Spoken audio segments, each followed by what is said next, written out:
程毅，朕的4位皇子中，你想选谁做夫婿？我是太傅之女，前世黄伯伯将4位皇子的画像放在我面前，让我选一位做夫君。当黄伯伯问我想嫁给谁时，我红着脸选了清冷如月的大皇子李成朗。可成婚仅3日，李成朗便要将我庶妹许云柔纳为良娣，我娘不允，将许云柔嫁与了父亲的门生。李成朗只当是我从中作梗，对我恨之入骨。从此他纳妾不断，且每一位都跟许云柔有几分相似。他纵容他的妾室们欺我、辱我，在我面前恩爱缠绵。最后李成朗登基那天，赐了我一杯毒酒，我红着眼将毒酒一饮而尽。李成朗，如果有来生，我绝对不会再嫁给你。在睁眼，我回到及笄当天，这一次我决定离李成朗远远的，成全他跟许云柔。我选好了，我愿意嫁给4皇子。我从养心殿出来后，没想到会遇见李成朗，他似乎刚下学堂，身边还围着众多官宦子弟，看见我，他们哈哈大笑。许成义，你追大皇子都追到宫里来了。许太傅要是知道自己的女儿如此不知分寸，岂不是要气得上不了朝？李成朗则看着我一脸嫌恶。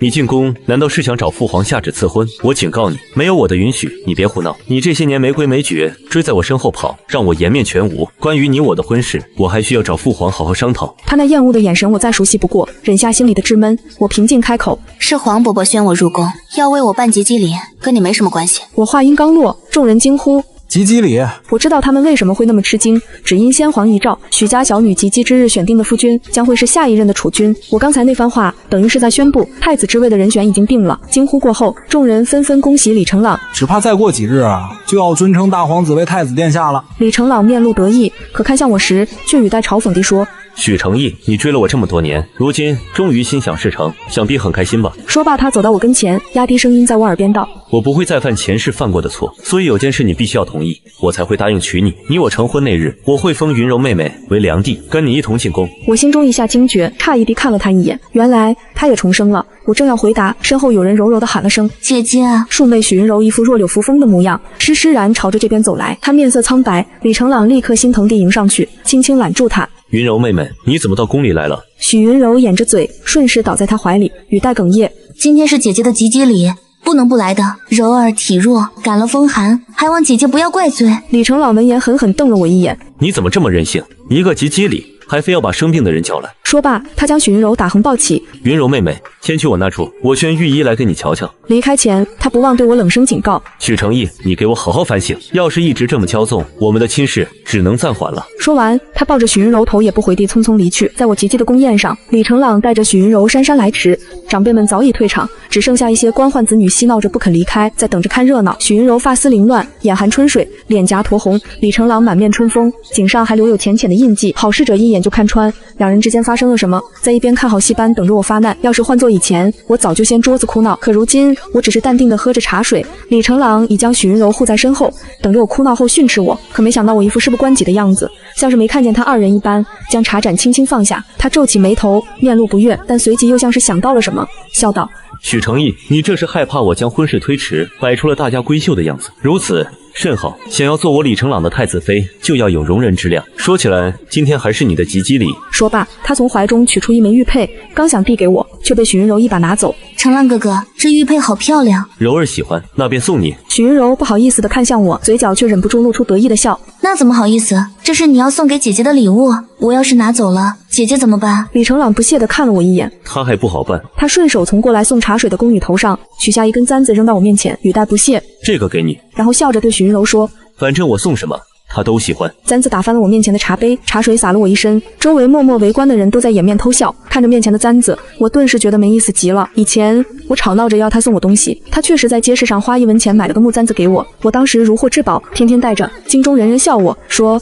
李成朗就是给我个破烂，我也会当宝贝护着。我吐出一口气，不想毁了自己的及笄宴，我将簪子还给宫女，轻声道：大皇子在跟你开玩笑，下去吧。宫女战战兢兢退了下去。见我如此冷淡，李成朗反倒不高兴，冷了脸色。他拉过许云柔坐在我身旁，两人旁若无人地调笑起来。他一边跟许云柔调笑，一边又在观察着我的神色。我只觉得无趣，起身准备离开，在一旁跟许云柔卿卿我我的。李成朗见状，一把将我拉住，得意地问：怎么了？这就吃醋了？许成义，你要早些习惯，我今后不可能只有你一人，善妒可是后宫的大忌。我急忙将手抽出，沉声呵斥：男女授受不亲，请大皇子自重。他一怔，而后又忽地笑了起来，你这又是玩的哪一出？你我不久就要成婚，你已是我的人，还碰不得了？我顿时气笑了，要不是黄伯伯嘱咐过我，先不要对外透露我的选择，我早就狠狠打他的脸。如今我只得反问他：李成朗，你怎么就如此肯定我选的是你？他愣了一瞬，随即哈哈大笑起来，周围的人像是再也忍不住般，也跟着大笑起来。李成朗笑出眼泪，边笑边说：先不说这京中人人皆知你非我不嫁，就是这可婚配的几个皇子中，2皇子已娶妻，3皇子跟邻国公主有了婚约，难不成你想给他2人做妾？至于4皇子，他体弱多病，只怕难不成你想守着空房？所以许成义，你说除了我，你还能嫁谁？在场的人都一脸看好戏的模样，等着我回答。我想起黄伯伯的叮嘱，懒得再跟他争论，反正我将来的夫君是谁，大家很快就会知道。回去时，许云柔跟我在同一辆马车上，她看到我被茶水弄脏的衣裳，得意地笑着说：就算你将来会成为太子妃，又怎样？得不到成朗哥哥的心，还不是连宫女都不如？如今没有李成朗在身边，他终于撕下了那副柔弱的伪装，看着他那张小人得志的脸，我想起前世母亲将她嫁给了父亲的门生，门生虽然家境贫寒，可后来考取了功名，得到重用，又因他感恩于父亲，所以对许云柔一心一意。他过得比我这个太子妃不知要好多少。这一世我不会再让母亲干涉他的婚事，我迫不及待想要看看他会是什么结局。想到这里，我没有理会他的嘲讽，只淡淡的说了一句：那就祝妹妹与大皇子百年好合吧。听到我这么说，他一愣，嚣张的气焰顿时无处发泄。我理也不理他，径直下了车。黄伯伯生辰宴这天，我随母亲进宫贺寿。为了避开那些前来参加宴会的官宦子弟，我独自在御花园小憩。没想到会在这里遇到许云柔。听说李成朗这几日不断往许云柔的院子里送东西，他如今穿金戴银，打扮得比我这个嫡女还要贵气几分。看见我，他娇媚地走过来，笑着说：姐姐，你看我这身衣裳好看吗？这是成朗哥哥让宫里的秀女特地为我量身定制的，世上只此一件。见我不理他，他又不死心地接着说：还有嫁衣，成朗哥哥已经答应我，一定会比你的那件更好，更华丽。我不耐烦地刚想叫他离我远点，却在看到他头上的簪子后，心里猛地一沉。那簪子竟然跟祖母去世前留给我的那只一模一样。我喜欢兔子，祖母特地找了能工巧匠，将簪手雕成了一只栩栩如生的兔子，我珍惜无比，自己都舍不得戴。抬手刚想把簪子拿下来看个究竟，许云柔却突然捂着脸哭喊起来：姐姐，你这是做什么？我知道你不甘心，成朗哥哥只爱我，可是你也不能动手推我啊！我的手腕被人牢牢握住，身后一个冷冰冰的声音响起：许成义，你在干什么？你又在胡闹什么？我甩开他，直直看着许云柔问：你头上那只簪子哪来的？许云柔脸上闪过一抹心虚，可她见李成朗站在她身边，一副随时要给她撑腰的模样，顿时挺直了背：是成朗哥哥送给我的。你说谎，那只簪子是祖母亲自找人为我打造，世上只此一只。晴儿，去把它拿下来。丫鬟听了我的吩咐，要去取许云柔头上的簪子，没想到却被李成朗一巴掌打翻在地。没规矩的东西，谁准你碰柔儿的？他又气势汹汹地指着我说：许成义，我没想到你为了阻止我娶柔儿，竟然会用污蔑她这种下三滥的手段。我李成朗明明白白告诉你，这只簪子就是我送给柔儿的。听了他的话，又看着晴儿嘴角的血迹，我动了怒。这只簪子祖母给我时，李成朗明明见过，如今他竟然为了维护许云柔，是非不分，还动手打了我的贴身丫鬟。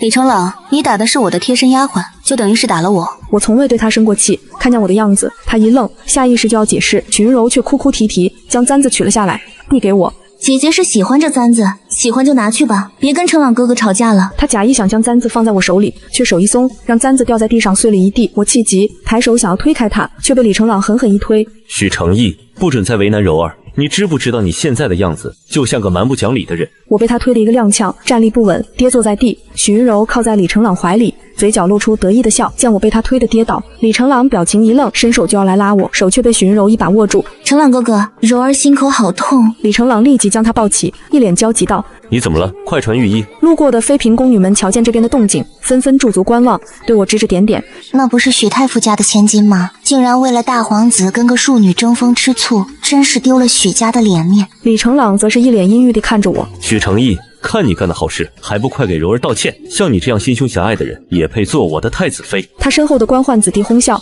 许家小姐，你要这样，等我们大皇子今后有了3宫6院，你怎么受得了？岂不是会被气出病来？一片哄笑声中，李成朗走近我，用一种势在必得的语气跟我说：听闻父皇今日就要下旨赐婚，你要是想让我同意娶你，就按我说的做。圣旨下来后，你再求父皇恩准，让柔儿与你一同嫁入东宫，让她做我的良婢。如此，我便原谅你的无礼，同时也洗清了你擅妒的名声。我不可思议地看着他，虽然已知道他本性如此，可在听到这些话后，我还是震惊于他的无礼。见我沉默不语，他以为我已经同意，得意道：若父皇同意此事，我便考虑给你准备跟柔儿一样的聘礼，不会让你在跟柔儿同驾舞那天失了颜面。看他那志得意满的模样，似乎已经笃定我会嫁他，而他会成为太子了。晴儿哭着想来将我扶起，围观的工人们都掩着面在等着看我的笑话，谁知不远处却传来一声怒斥。你们在干什么？众人回头，就看见四皇子李成渊跟冯公公朝这边走来。李成渊急步上前，将我小心扶起，看着我弄脏的衣裙，担心地问：“你没事吧？”冯公公则是冷着脸喊了一声：“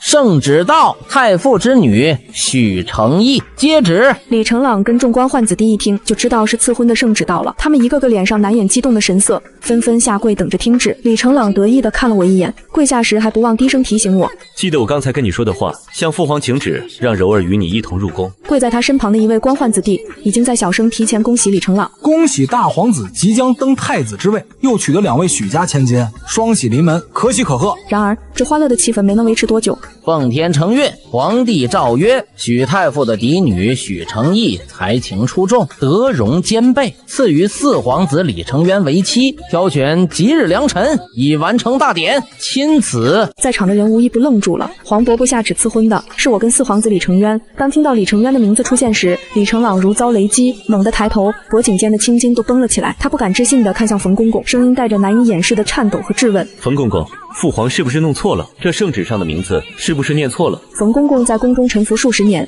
见惯了朝堂风雨，怎会被李成朗的失态所慑？他斜睨了李成朗一眼，声音冷硬，带着不容置疑的威严：“放肆！圣旨乃皇上亲笔御批，字字清晰，宣读的明明白白。赐婚许太傅之女许成义与四皇子李成渊，何来弄错一说？大皇子莫不是失了分寸？”冯公公的话像一盆冷水，狠狠浇在李成朗头上，也浇醒了在场所有还处于错愕中的人。众人皆低着头，大气也不敢出，连呼吸都放轻了。御花园的青石路上只剩下风吹过花枝的轻响，还有李成朗粗重又急促的喘息声。方才还围着他阿谀奉承的官宦子弟，此刻个个噤若寒蝉，生怕引火烧身。方才的恭喜之语还哽在喉咙里，此刻只觉得脸上火辣辣的，恨不得找个地缝钻进去。许云柔更是脸色煞白，扶着李成朗的手臂微微颤抖。他怎么也想不通，明明京中人人皆知许成义非李成朗不嫁，明明李成朗笃定自己会成为太子，他都已经做好了嫁入东宫做良婢，日后步步为营，登上后位的打算，怎么圣旨会突然赐婚给那位常年休养的四皇子？他看向我，眼中满是怨毒和不解，仿佛是我抢了他的一切。冯公公懒得再看李成朗那副失魂落魄的模样，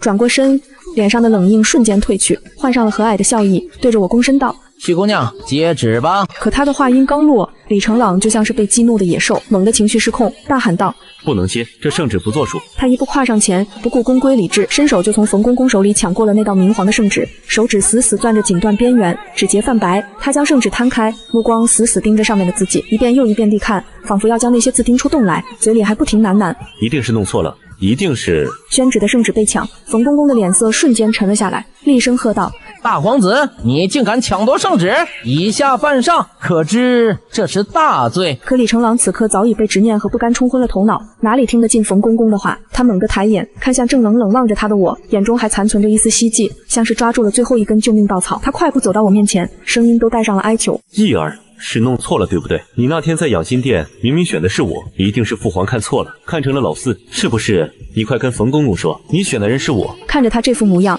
我只觉得无比好笑。前世的痴心错付，换来的是身中剧毒、惨死冷宫的结局。如今他这副惺惺作态的样子，只让我觉得胃里翻涌。我缓缓抬手拂开他想要抓住我的手，声音清冷，字字清晰，像冰珠落在玉盘上，砸在李成朗心上。不是我选的，自始至终都是四皇子李成渊，从未有过半分更改。话音落下的瞬间，李成渊猛地抬头，望向我的眼中带着几分猝不及防的不敢置信，还有一丝不易察觉的欣喜和悸动。他的睫毛轻轻颤了颤，那双素来清冷的眼眸，此刻像是被揉进了细碎的星光，亮得惊人。我与他对视一眼，轻轻颔首，算是回应，心中却泛起一阵暖意。这个前世为了我不惜豁出性命的男人，这一世我定不会负他。而李成朗在听到我的话后，像是被抽走了所有的力气，他踉跄着后退2步，脸上的血色褪得一干二净，只剩下惨白。他看着我，又看看李成渊，突然歇斯底里地大喊：“你胡说！你喜欢的明明是我，整个京城的人都知道，你怎么会选这个常年休养的人？他连自己的身子都顾不好，怎么能护着你？一定是父皇逼你的，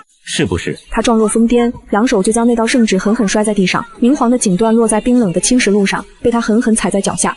这圣旨是假的，我不承认。冯公公见此情景，气得浑身发抖，连忙上前将圣旨从地上捡起，小心翼翼地拂去上面的灰尘，对着周围还呆愣着的侍卫和官宦子弟厉声呵斥：“你们还愣在这干什么？大皇子抢夺圣旨，践踏圣旨，形同大逆不道，还不赶紧把大皇子扶下去，严加看管！”众人这才如梦初醒，几个侍卫快步上前，想要架起李成朗，可李成朗还不死心，拼命挣扎着，朝着我大喊：“叶儿，你快去告诉父皇，是弄错了，你选的人明明是我，你不能嫁给他，你嫁给他不会幸福的。”有侍卫怕他再说出什么不当的话，急忙抬手捂住了他的嘴，几人合力才将情绪失控的李成朗连拖带拽地拉走。他的目光死死粘在我身上，满是不甘和怨毒，直到身影消失在御花园的回廊尽头。那道目光仿佛还萦绕在半空。许云柔站在原地，看着李成朗被带走的方向，又看看我和李成渊，脸色一阵青一阵白，想要跟上去，却又被侍卫拦了下来，最终只能咬着唇，满眼含泪地跑开。那副柔弱的模样，此刻看在众人眼里，只觉得无比滑稽。等四周都清静后，冯公公才将抚平的圣旨双手递到我面前，笑眯眯地说：“许姑娘，快接旨吧！皇上还说，待会儿的寿宴他会当众宣布这件事，让你要有个准备。”我屈膝跪地，双手接过圣旨，轻声道：“臣女接旨，谢主隆恩。”指尖触碰到明皇的锦缎，心中一片澄明。我知道黄伯伯说要当众宣布婚事，其实是借着赐婚的由头，在文武百官面前变相告知天下，李成渊将会是这大启王朝的下一任储君。先皇遗诏在前，许家嫡女及姬所选夫君为太子。黄伯伯此举既合乎祖制，又能堵住悠悠众口，为李成渊铺路，用心良苦。李成渊站在我身侧，将我接旨后起身，伸手轻轻扶了我一把，他的手掌温热，力度轻柔，生怕碰伤了我，低声道：“地上凉，别跪太久。”简单的一句话，却让我心头一暖。前世从未有人这般在意过我的感受。李成朗只会顾及他的颜面和许云柔的情绪，而眼前这个男人，只是初见的几句关心，便胜过了李成朗前世今生的所有。我抬眸看他，他的眉眼俊朗，肤色是常年养在深宫中的白皙，却并不显得孱弱，鼻梁高挺，唇线清晰，一双眼眸清冷如寒潭，却在看向我时，漾着温柔的涟漪。我轻轻点头，多谢四皇子。他微微颔首，唇角勾起一抹浅淡的笑意，如春风拂过湖面，漾开层层温柔。往后不必如此见外。晴儿此刻也快步走到我身边，眼眶红红的，见我无事，才松了口气，小心翼翼地替我拂去衣裙上的灰尘，低声道：“小姐，你没事就好。”我拍了拍她的手，示意她安心，今日受的委屈终是值得的。从今往后，我许诚意，再也不是那个追着李成朗跑的傻姑娘了。黄伯伯的寿宴设在紫宸殿，文武百官和皇亲国戚悉数到场，殿内觥筹交错，丝竹之声不绝于耳，一派热闹景象。我随母亲入席，目光扫过殿内，没有见到李成朗的身影，想来是被黄伯伯严加看管在府中，而李成渊就坐在我的对面，隔着满殿的人群，隔着摇曳的烛火，他的目光也自始至终都落在我身上。四目相对的瞬间，我心头一颤，慌忙移开目光，脸颊却不自觉地泛起红晕。前世临死前的画面突然涌上心头，登基大典的红墙之下，李成朗身着龙袍，意气风发，而我躺在冰冷的地面上，身中剧毒，意识渐渐消散。就在我以为自己会就这样无声无息地离去时，李成渊冲了过来，他不顾禁军的阻拦，将我的身子紧紧抱在怀里，他的身上染满了我的血迹，也染满了他自己的鲜血。他看着李成朗，眼中满是冰冷的怒意，然后毫不犹豫地拔剑刺向了李成朗的胸口。他沉静又冰冷地说：“早知道当初我就不该让她嫁给你。”话音落下，无数支箭矢朝着他射来，他将我护在怀里，任由箭矢穿透他的身体，直至被箭矢射中多处，也未曾松开分毫。当时已成为魂魄的我悬浮在半空，看着这一幕，心中满是错愕和震惊。我一直听闻四皇子李成渊外貌俊朗，德才兼备，只可惜身子素来不好，每日只待在自己的宫里休养，极少现身，所以前世的我与他素未谋面。我一直不懂他到底是为了什么，要为了一个素不相识的我做到这一步，不惜豁出性命与李成朗拼个你死我活。这一世，我想我会知道答案，也会用我的一生去偿还这份深情。酒过三巡，菜过五味，殿内的热闹渐渐达到了顶峰。黄伯伯放下酒杯，殿内的丝竹之声瞬间停了下来，文武百官皆连声屏气，静待皇上开口。黄伯伯目光扫过殿内，最终落在了末位的李成渊身上，沉声喊了他的名字：“李成渊。”这位养在深宫中几乎从不露面的四皇子缓缓从座位上起身，他身姿挺拔，步履沉稳，丝毫不见外界传言的体弱之态，一步步走到殿中，站在文武百官面前。这是他第一次如此正式地出现在众人面前。他抬眸，目光平静地看向黄伯伯，躬身行礼：“儿臣在。”他的声音清朗，不卑不亢，落在众人耳中，让不少人都面露诧异。谁也没想到，这个被传身子素来不好的四皇子，竟是这般模样。冯公公手持圣旨，快步走到李成渊面前，清了清嗓子，再次高声宣读了那道赐婚的圣旨，一字一句，清晰地落在殿内每个人的耳中。李成渊听完，没有丝毫犹豫，屈膝跪地，双手接过圣旨，朗声道：“儿臣接旨，谢父皇隆恩。”他的从容不迫与方才李成朗的歇斯底里形成了鲜明的对比。黄伯伯看着他，眼中满是欣慰和赞许，而店内的文武百官此刻却炸开了锅，交头接耳，议论纷纷，声音虽小，却在安静的店内格外清晰。怎么会是四皇子？所有人都以为许家小姐选的是大皇子，太子之位也是大皇子的囊中之物啊。是啊，这四皇子不是常年休养，身弱体虚吗？听说连路都走不稳，怎么皇上会将许家小姐赐婚给他，还借着先皇遗诏立他为太子？许家小姐也是放着好好的大皇子不选，偏偏选了个常年休养的人，这往后的日子可怎么过？依我看，这里面定有蹊跷，大皇子今日怕是要闹翻天了。众人的议论声字字句句都传入我的耳中，可我却毫不在意，身正不怕影子斜，我选的人定是值得我托付一生的人。就在众人正惊愕间，店门外突然传来一阵嘈杂的声响，紧接着店门被猛地推开，李成朗不顾侍卫的阻拦，跌跌撞撞地冲了进来。他的发髻散乱，衣衫不整，脸上还有几道划痕，早已没有了平日里那副趾高气昂的模样，哪里还有半分皇子的体面。他冲到店中，扑通一声跪在黄伯伯面前的单臂之下，额头重重磕在冰冷的地面上，发出沉闷的声响。他哀求出声，声音悲切，带着哭腔。儿臣求父皇收回赐婚的圣旨，求父皇成全儿臣与义儿。皇后坐在一旁，见自己的儿子竟然这般不顾体统，公然在寿宴上闯殿抗旨，一时气急，脸色煞白，连忙对着身旁的工人厉声吩咐：快，大皇子定是身子不适，神志不清了，还不快把他带下去，请御医诊治。几个工人快步上前，想要架起李成朗，可李成朗却死死扒着单臂的台阶，死活不肯起来。他抬头看向黄伯伯，眼中满是哀求：父皇，儿臣没病，儿臣与许家小姐自小就情投意合，早已定下终身，求父皇成全。黄伯伯的目光渐渐沉了下来，眼底翻涌着怒意，他看了我一眼，沉声问道：一儿，你怎么看？所有人的目光瞬间都聚焦在我身上，店内的议论声也戛然而止，连呼吸都仿佛静止了。我深吸一口气，起身缓步走到店中，对着黄伯伯屈膝行礼，然后抬眸，目光平静地看向李成朗，字字清晰地说道：回皇上，小女不知大皇子为何要这般说，小女自始至终都只把大皇子当作兄长，从未有过半分男女之情。大皇子口中的情投意合，不过是他的一厢情愿罢了。至于大皇子口中的那位许家小姐，或许是我的庶妹许云柔。我故意将许云柔的名字说出来，就是要让众人看清楚李成朗心心念念的究竟是谁，也让许云柔的那些小心思无所遁形。李成朗瞪大眼睛看着我，脸上满是惊慌和不敢置信，他摇着头大喊道：不是的，义儿，我口中的许家小姐自始至终都是你，你怎么能这么说？你是不是在气我？那日在御花园没有向着你，所以想用嫁给老四来气我，对不对？他依旧执迷不悟，依旧觉得我做的一切都是为了引起他的注意。我冷冷地看着他，心中最后一丝对前世的执念也烟消云散。大皇子慎言，小女心悦之人，自始至终都是四皇子李成渊，从未有过半分假意。听到我这般斩钉截铁的话，李成朗像是被彻底激怒了，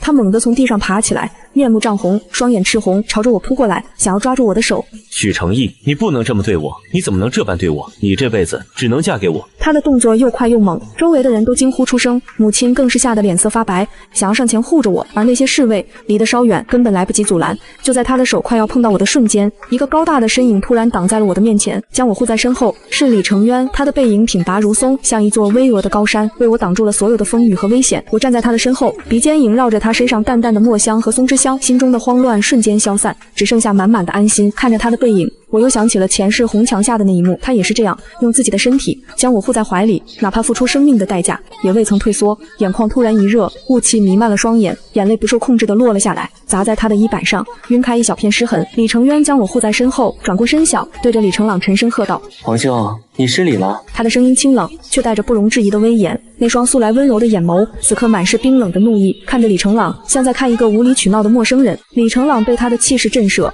愣了一瞬，随即又恶狠狠地瞪着他，像是看着夺妻之仇的仇人，大喊道：你算是个什么东西？一个常年休养的人也敢教训我？识相的就赶紧让开，否则我连你一起教训。放肆！黄伯伯的声音突然响起，不怒自威，像一声惊雷炸响在店内。他猛地一拍龙椅的扶手，眼中的怒意几乎要溢出来。李成朗，你屡次以下犯上，抢夺圣旨，闯殿闹事，还敢对四皇子口出狂言，眼里还有朕这个父皇吗？还有这大齐的国法公规吗？文武百官见状，纷纷跪伏在地，齐声道：皇上息怒。黄伯伯冷冷地看着李成朗，厉声吩咐：来人，把大皇子给朕拖下去，严加看管。从今日起，没有朕的旨意，不许踏出宫门半步。几个侍卫快步上前，再也不顾李成朗的挣扎，架起他就往外拖。李成朗还不死心，拼命回头朝着我大喊：叶儿，你快跟父皇说清楚，你爱的是我，你不能嫁给他，你会后悔的，不要酿成大错啊！他的喊叫声越来越远，直至消失在殿外。紫宸殿内又恢复了安静，只剩下众人略显沉重的呼吸声。我理也没理他的呼喊，对着黄伯伯屈膝行礼，然后转身回了自己的座位。坐下的瞬间，李成渊的目光再次落在我身上，带着一丝担忧。我对着他轻轻摇了摇头，示意自己无事，他才微微颔首，收回了目光。可那眼中的温柔却依旧不曾散去。经此一事，寿宴的热闹气氛早已消散，黄伯伯也没了继续设宴的心思，摆了摆手，让文武百官各自散去。众人离开时，看向我和李成渊的目光多了几分敬畏，再也没有人敢随意议论。毕竟皇上的态度已经十分明确了。离开紫宸殿时，夜色已深，宫墙之上的宫灯摇曳，洒下昏黄的光晕。李成渊跟在我和母亲身后，一路护送我们到宫门口。他对着母亲躬身行礼：伯母，今日之事让您受惊了，往后我定会护着诚意，不让他受半分委屈。母亲看着他，眼中满是满意，点了点头。四皇子有心了，诚意能托付给你，是他的福气。他抬眸看向我，唇角勾起一抹温柔的笑意。诚意，我送你上马车。我点了点头，跟在他身后走到马车旁。他伸手小心翼翼地扶我上了马车，动作轻柔，生怕碰伤了我。马车外是他的声音轻轻传来：诚意，回去好好休息，明日我会亲自登门拜访太傅和伯母。好。我掀开车帘的一角，看向他，他站在月色下，眉眼俊朗，温柔如画。我心头一颤，快速放下车帘，让车夫驾车。马车缓缓驶离皇宫，行在京城的街道上。我靠在车壁上，脑海中满是李成渊的身影，满是他护在我身前的模样，唇角不自觉地勾起一抹笑意。这一世，我终是选对了人。一夜之间，京城的大街小巷，关于赐婚的传言就变了天。昨日还在议论我非李成朗不嫁，今日就都在说大皇子因爱生恨，公然抗旨。而我许成义竟是早已心属四皇子，连先皇遗诏定下的太子之位，都成了四皇子李成渊的囊中之物。有人说我眼光独到，四皇子看似体弱，实则深藏不露，皇上对其极为看重，日后定是大有作为。也有人说李成朗活该，放着真心对他的人不珍惜，偏偏痴迷于庶妹，如今落得个被禁足的下场，纯属自找。还有人说许云柔痴心妄想，以为攀上了大皇子就能一步登天，如今竹篮打水一场空，实在是可笑。我没有理会那些街头巷尾的传言，因为黄伯伯已经定下了我和李成渊的婚期。就在1个月后，太傅府内瞬间忙碌了起来，母亲亲自带着下人为我准备嫁妆，绫罗绸缎、金银珠宝、古玩、字画一件件被抬进我的院子，堆得满满当当，比前世嫁给李成朗时的嫁妆还要丰厚数倍。父亲看着满院的嫁妆，嘴上说着母亲太过铺张，可眼中的笑意却藏也藏不住，只是偶尔会对着我叹口气。诚意，你选了四皇子，为父既为你高兴，又为你担忧。四皇子虽好，可朝堂之上暗流涌动，他虽被立为太子，可前路怕是不易啊。我握着父亲的手，轻声道：父亲，女儿知道，可女儿相信成渊定能坐稳太子之位，也定能护着许家，护着我。而且女儿这一世只想找一个真心待我的人，成渊就是那个人。父亲看着我，眼中满是欣慰，点了点头。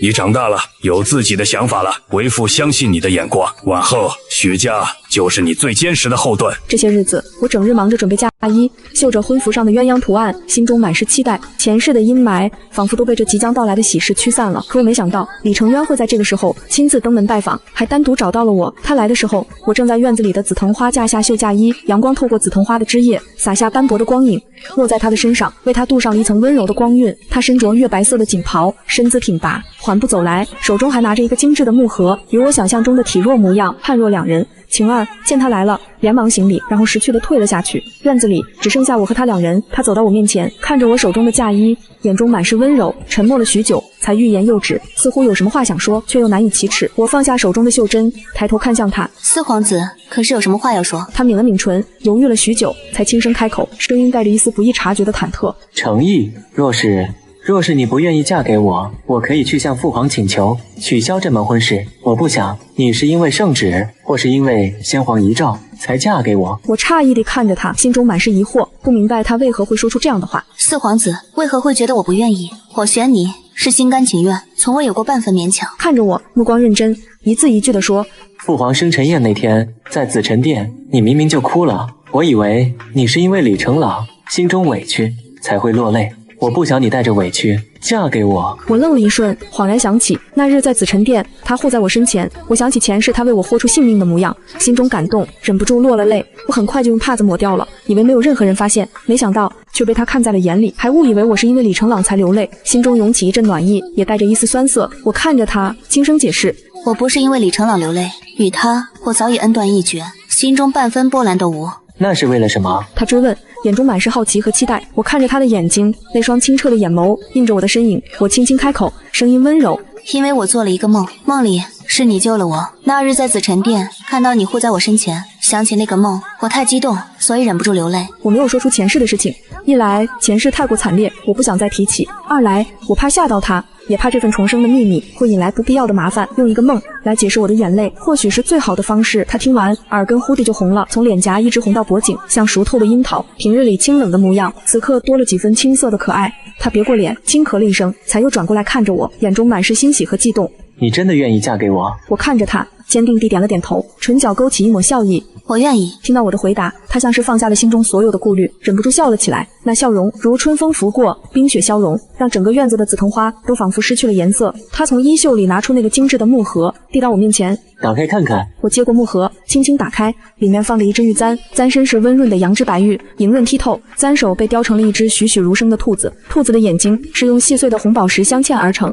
灵动可爱，与祖母留给我的那只簪子一模一样，却比那只石牌要精致好看。我的心头一颤，眼眶瞬间就湿了。那日玉花园的事情，他竟然都听说了，还记在了心里，特意命人打造了这样一只玉簪赔给我。祖母留给我的那只簪子是我心中的念想，而他竟这般用心，为我重新打造了一只。想要找到这样一块成色上好的羊脂白玉，又要将簪手还原成兔子的模样，还要做到这般栩栩如生，定是费了他不少心思，也花了不少时间。我轻轻拿起那只玉簪，指尖触碰到温润的玉质，心中满是感动。程渊，谢谢你。这是我第一次这般唤他的名字，没有了四皇子的称呼，只有最亲密的呼唤。他的脸颊又红了几分，看着我轻声道：原来的那只修补不了了，我便命人重新给你打了一只，若是你不喜欢，我再让人重新打造。我喜欢，很喜欢。我连忙摇头，将玉簪握在手中，如获至宝。这是我收到过最好的礼物。前世李成朗送我的不过是1文钱的木簪，还觉得我不识好歹，而如今李成渊为我打造的这只玉簪耗尽心思，这份心意比任何金银珠宝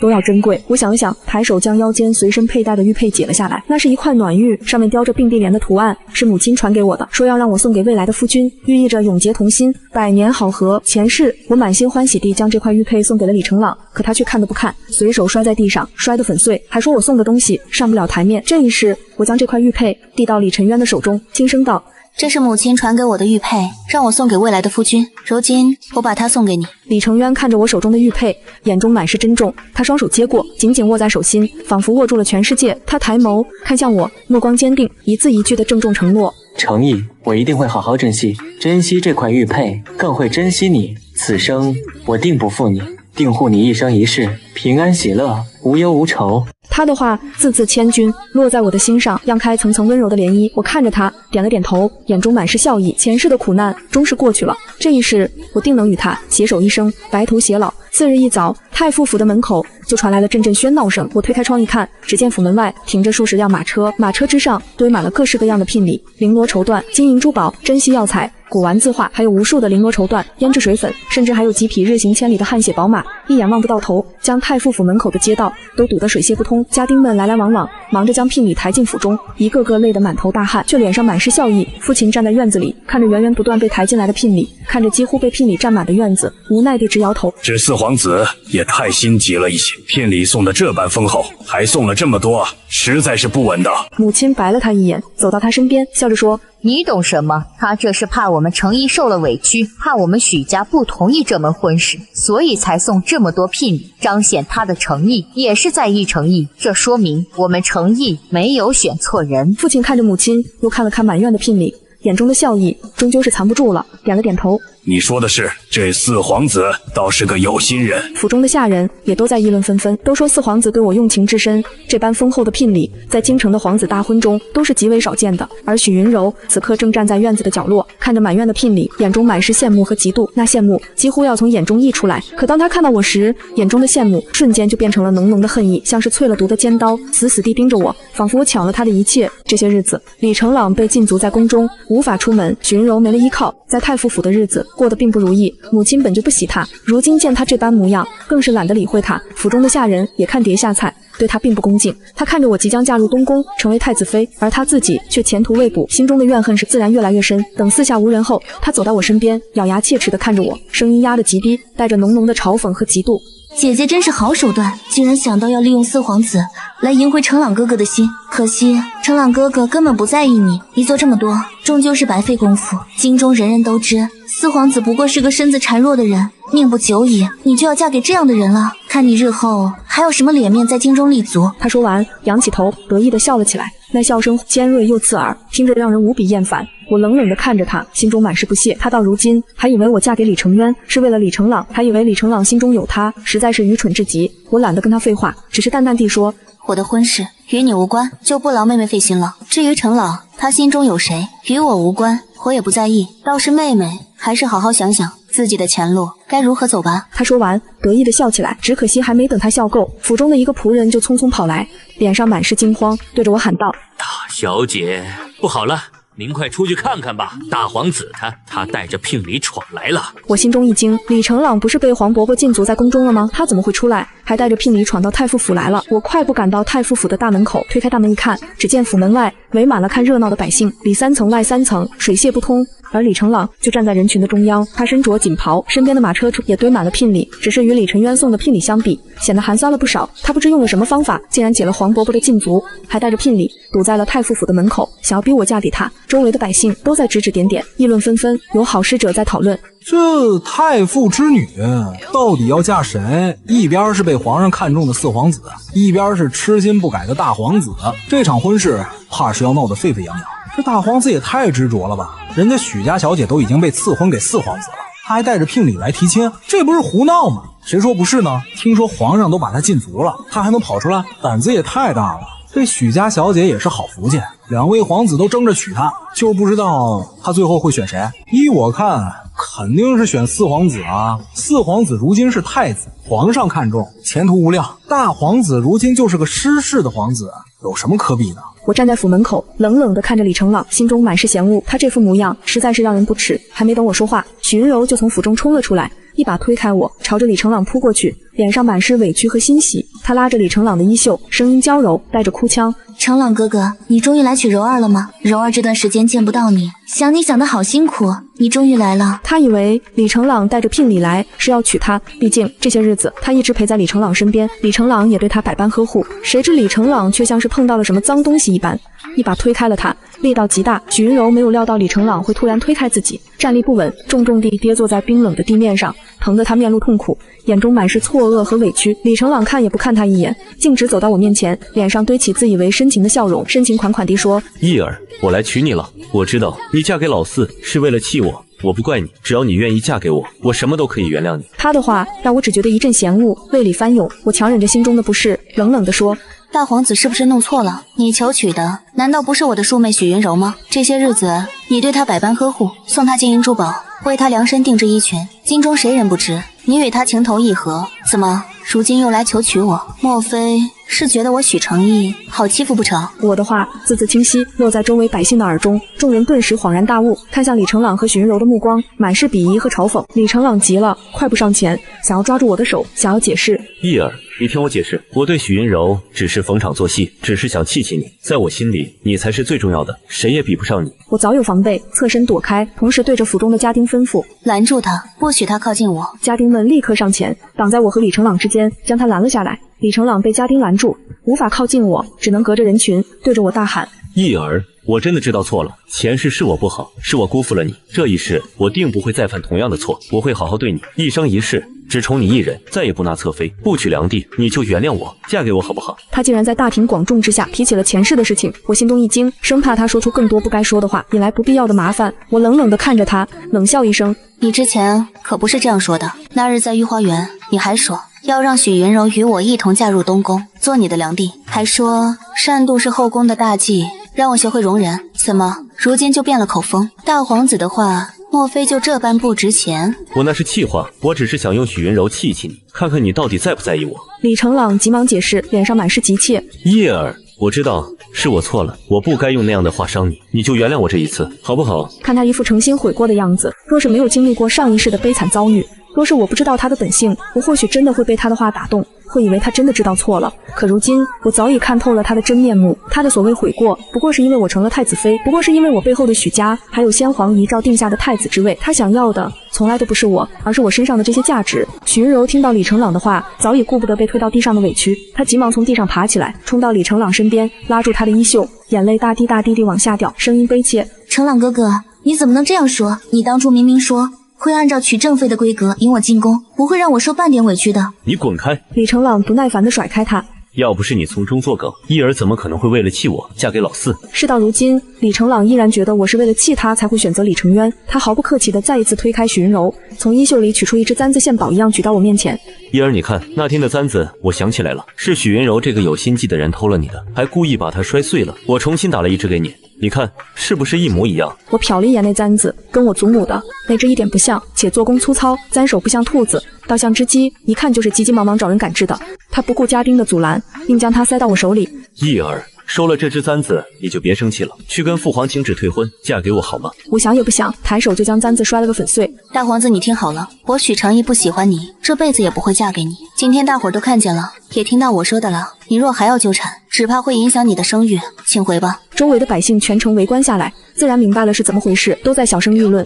这不就是自作自受吗？人家对他好的时候不在意，现在要嫁给别人了，又巴巴的贴上来，还指望人家回心转意，哪有那么好的事？就是晚了。我命家丁牢牢关上了门，无论他怎么喊也不准理会。后来嬷嬷告诉我，李成朗一直在外面喊到晚上，直到站立不住晕倒在地，才被人抬回去。许云柔一路哭哭啼啼跟在他身后，到了宫门口，李成朗不让他进去，被赶了回来。现正被老爷罚跪在祠堂里，让他面壁思过呢。我听后只是点了点头。他二人如今在我心里已经掀不起半点涟漪，我此刻只是看着满院子的聘礼发愁，祈祷着李成渊明天不要再送东西过来了，因为太傅府已经装不下了。成亲这日，外面一大早就锣鼓喧天。对于这场婚礼，李成渊是费了一番心思的，十里红妆装点着从太傅府到皇宫的繁华盛景。我穿着繁复的嫁衣，坐在轿中，手里拿着李成渊刚才偷偷塞给我的糖果，心里涌起一阵甜蜜。再一次嫁人，走在同一条路上。